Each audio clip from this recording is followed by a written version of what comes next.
அண்மை செய்திகளை பார்த்து வருகிறோம். ரயிலில் போதையில் அட்ராசிட்டி செய்த இளைஞர்கள் 2 பேர் கைது செய்யப்பட்டிருக்கிறார்கள்.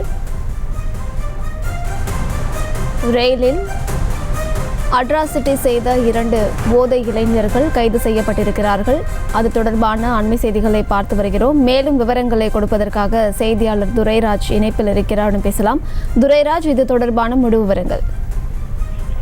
வணக்கம் அம்ருத். அதாவது நேற்று இரவு சென்னையிலிருந்து கேரளா நோக்கி சென்ற ரயில்ல திருப்பூரை சேர்ந்த 2 இளைஞர்கள் அந்த பெண்ணிடம் அந்த ட்ரெயின்ல சென்று கொண்டிருந்த பெண்ணிடம் போதையில் அட்ராசிட்டியில் ஈடுபட்டிருக்காங்க.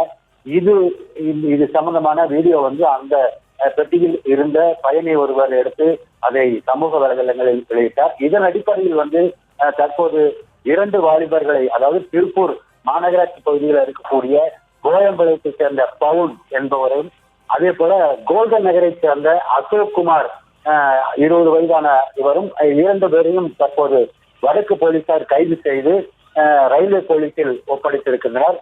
மேலும் இவர்களிடம் போலீசார் விசாரணை மேற்கொண்டு வருகின்றனர். அமருத், விவரங்களை வழங்கியமைக்கு நன்றி துரைராஜ். செய்திகளை உடனுக்குடனும் துல்லியமாகவும் தெரிந்து கொள்ள சப்ஸ்கிரைப் பண்ணுங்க.